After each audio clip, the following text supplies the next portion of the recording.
lakukan. Sekarang kalian sudah berada di kelas 7 SMP.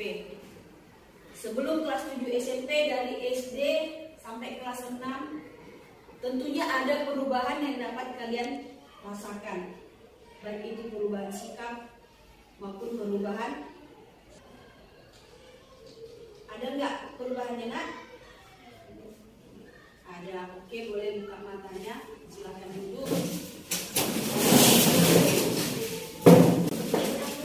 Setelah kalian renungkan, ada nggak perubahan yang kalian rasakan, Nak? Ada. Perubahan apa saja? Coba yang berani sampaikan pendapatnya. Ya, dari nakal menjadi baik. Dari nakal menjadi baik. Dulu tidak bersyukur, sekarang sudah bersyukur. Ada lagi? Ya, Radika. Dulu tidak disiplin, sekarang jadi disiplin. Ya, Dulu mandiri, sekarang dulu tidak mandiri, sekarang mandiri. Dulu tidak mandiri, sekarang sudah mandiri. Mandi sendiri gitu? Enggak. Jadi apa kira-kira langkah perubahan yang harus kita lakukan? Yang pertama yaitu berani menghadapi hidup. Nah, berani merupakan hal yang paling penting dan yang terutama dilakukan di dalam hidup. Karena apa? Dengan keberanian kita akan menjadi semakin lebih optimis, tidak pesimis, menjadi optimis. Nah, coba dibuka di dalam Filipi 4 ayat 6. Coba buka kitabnya, Nak. Apa yang disampaikan di sini? Jangan tidak khawatir tentang apapun juga, tapi nyatakanlah dan segala keinginanmu kepada Allah dan dalam doa dan Janganlah kamu khawatir tentang apapun juga, tetapi sampaikanlah permohonanmu di dalam doa dan ucapan syukur. Nah, berarti langkah-langkah yang harus kita lakukan yaitu keberanian. Tidak perlu khawatir. Karena minggu lalu kita sudah pelajari bahwa Allah memelihara seluruh ciptaannya. Kita tidak boleh khawatir. Yang kedua, bersikap jujur. Mengapa kita harus bersikap jujur, Nak, dalam kehidupan ini? biar dipercaya semua. Iya, biar dipercayai oleh semua orang. Bersikap jujur merupakan ketika perkataan dan perbuatan itu adalah sejalan. Nah, bersikap jujur di sini dikatakan bukan hanya kepada orang lain saja kita bersikap jujur, tetapi kepada diri kita sendiri juga. Nah, terkadang kita sering membohongi diri. Dalam hal apa? Ketika kita kalah, kita tidak mau mengakui kekalahan kita. Sering kita mengkambing hitamkan orang lain. Ah, gara-gara dia yang aku kalah. Pernah nggak kalian merasa seperti itu? Pernah. Kita harus bersikap jujur, harus menerima kekalahan kita dengan lapang dada. Ya, saya yang salah. Oh iya, di sini kesalahanku. Harus seperti itu. Ketidakjujuran juga sering terjadi di dalam diri kalian. Contohnya apa? Ketika ujian tidak memiliki rasa percaya diri. Kenapa tidak percaya diri? Karena tidak belajar di rumah. Jadi harus jujur kepada diri sendiri, mengakui kekalahan. Nah, selanjutnya apa? Bersikap terbuka. Mengapa harus bersikap terbuka? Karena di zaman sekarang ini kita lihat banyak sekali informasi yang dapat kita terima, baik dari media sosial. Nah, di sini, di era sekarang remaja Kristen diminta untuk menjadi open minded, yang terbuka pikirannya. Harus bisa menerima masukan-masukan ataupun ide-ide dari orang lain. Nah, kalau kita tidak mau menerima saran dan ide dari orang lain, ya kita stuck di situ aja, Nak. Kita nggak bisa berkembang. Jadi harus yang open minded ataupun bersikap terbuka. Nah, yang keempat, bersikap lemah lembut dan baik hati terhadap diri sendiri. Kenapa harus bersikap lembut dan baik hati terhadap diri sendiri?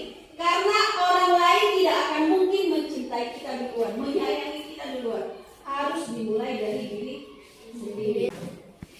Ini lagi, sangatlah ini terjadi di usia kalian sekarang. Ketika keinginannya tidak tercapai, tidak terpenuhi, apa yang terjadi? Merujaknya merajuk. Nah, yang terjadi merajuk, marah, nggak mau belikan aku handphone. Ada yang seperti itu? Ada Bu. Pokoknya ketika keinginannya tidak terpenuhi, dia merajuk, nangis-nangis, menyakiti dirinya dengan cara apa? Merajuk tadi dia tidak mau Makan.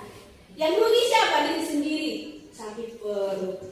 Nah, jadi tidak boleh seperti itu. Harus bersikap baik dan lemah lembut terhadap diri sendiri. Jangan. Yang kelima, percaya bahwa perubahan pasti terjadi. Cepat atau lambat perubahan itu pasti terjadi di dalam diri kita sendiri. Untuk mencapai perubahan itu seperti yang kita inginkan, ada yang namanya proses. Kupu-kupu sebelumnya seperti apa? Pom-pom. Bulat ke pom-pom kupu-kupu. Nah, dia bisa cantik, dia bisa indah, dia bisa terbang melewati proses dulu. Dari ulat ke pom-pom dan kupu-kupu. Nah, demikian juga dalam diri kalian. Harus percaya perubahan itu terjadi. Kalian sekarang masih kelas 7, masih pakai baju putih biru. Seperti kata kalian tadi, masing-masing memiliki cita-cita. Nah, supaya kalian nanti bisa pakai baju dokter, pakai baju polisi, pakai baju tentara, pakai baju pramugari seperti cita-cita kalian, berarti harus rajin belajar. Disertai dengan berdoa. Bora. Dan yang satu hal yang pasti harus yakin kepada Tuhan. Diletakkan dulu sama Tuhan segala kekhawatirannya tadi, segala keinginannya tadi.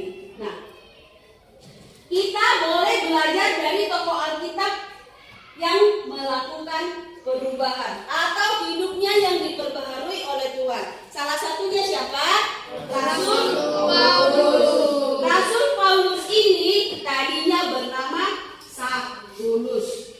Dia adalah seorang penganiaya orang Kristen. Nah, tapi Tuhan melakukan pertobatan terhadap dirinya. Dengan demikian dia menjadi nabi, menjadi pemberita firman Tuhan. Itu adalah salah satu tokoh dalam Alkitab yang dapat kita. Sekarang kita buka Alkitab kita Efesus 4 ayat 17 sampai kepada ayat 32. Nah, kita baca secara bergantian mulai dari damai. Sebab itu kukatakan dan kutegaskan ini kepadamu, di dalam Tuhan janganlah hidup lagi sama seperti orang-orang yang tidak mengenal Allah dengan pikirannya yang sia-sia. Next. LKS-nya. Ada soal, ya kan? Belajar dari Alkitab untuk melakukan perubahan dari Efesus 4 ayat 17 sampai 32. Jadi ada dua hal yang ditanyakan di sana. Menjelaskan apa inti perikop tersebut dan kemudian cara menjadi manusia yang baru yang diajarkan oleh perikop tersebut. Nah, Ibu akan bagikan kelompok biar lebih cepat. Ini kelompok 1, kelompok 2, kelompok 3 dan kelompok 4. Nanti oke, Ibu kasih waktu selama 10 menit mulai dari sekarang. Silakan. Kalau ada kesulitan boleh ditanya Ibu ya.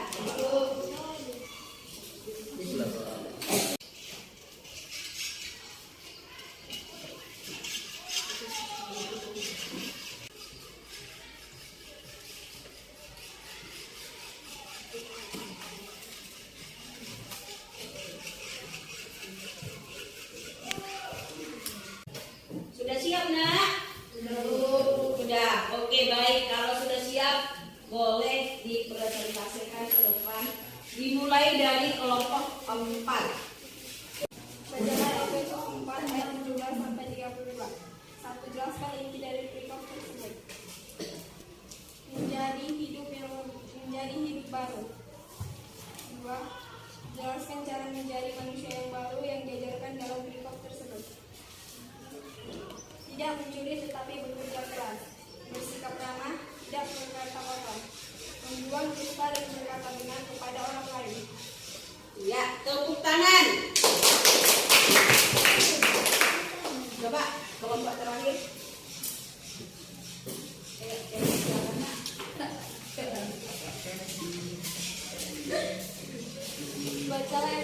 4 ayat 17 sampai 32. Jelaskan inti dari perikop tersebut, menjadi manusia baru dan meninggalkan sikap yang buruk. Jelaskan cara menjadi manusia baru yang diajarkan dalam perikop tersebut. Janganlah perkataan kotor keluar dari mulutmu dan menjadi manusia yang lebih baik dan ramah. Oke, tepuk tangan. Berarti kita ambil dari Efesus 4 ayat 17 sampai 32 yang diajarkan di sini adalah menjadi manusia yang baru. Kalau dikatakan menjadi manusia yang baru, apa kita masuk ke perut mama lagi kembali? Tidak. Tetapi meninggalkan perbuatan lama menjadi yang baru. Apa saja itu yang perlu kita perbarui? Kita dapat lihat di dalam ayat yang ke-25. Yang pertama, di sini dikatakan membuang dusta dan berkata benar kepada orang lain. Di ayat ke-26 apa yang diajarkan, Nak? Ketika kita marah, jangan sampai berbuat dosa dan jangan sampai matahari terbenam. Berarti merajutnya jangan lama-lama, ya. Jangan lagi nangis bombay di kamar ya, yang perempuan ya. Jangan lagi guling-guling kasur ya, yang laki-laki ya. Nah, dan yang ketiga apa? Janganlah mencuri. Setelah itu apa lagi yang keempat? Jangan ada perkataan iya, tetapi harus perkataan yang bersifat membangun. Yang keenam apa, Nak? Jangan mendukakan Roh Kudus. Yang ketujuh, ramah terhadap orang lain, penuh kasih mesra dan saling mengampuni. Jadi ada berapa? 7. Nah, itulah langkah-langkah perubahan yang kita lakukan berdasarkan kitab Efesus 4 ayat 17 sampai 32. Dari ketujuh langkah-langkah itu, sudah ada yang kita perbarui? Ada. Puji Tuhan sudah ada. Dan akan semakin terus diperbarui. Di sini paham, Nak? Ada pertanyaan? Nah, kalau tidak ada pertanyaan, Ibu mau kasih tugas rumah. Dilihat. Menulis refleksi hal-hal yang perlu diubah di dalam hidup saya. Nah, di sini ada hal-hal yang perlu diubah. Contohnya yang pertama, sikap malas. Sikap malas perlu diubah nggak, Nak? Perlu. Nah, hal-hal yang perlu saya miliki dalam hidup saya. Menjadi rajin. Ya, kalau malas berarti menjadi rajin. Tindakan kita bagaimana? Mengubah sikap malas. Mengubah sikap malas. Laksanakan tanggung jawab di rumah dan di sekolah. Berarti setiap ada PR harus dikerjakan. Itu merupakan mengubah sikap malas nggak, Nak? Iya, Bu. Ya. Masa depan yang saya harapkan apa? Insinyur. Ya, menjadi insinyur. Nah, sampai lakukanlah 5 contoh perubahan yang perlu kamu ubah di dalam hidup kamu. Dikumpul minggu depan.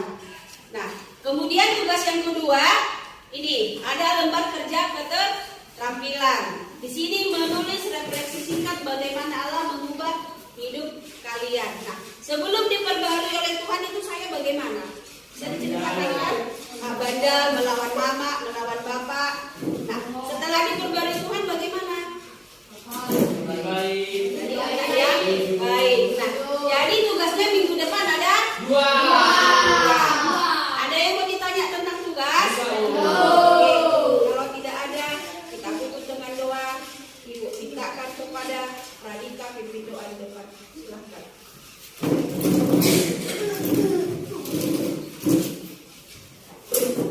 Semua sih.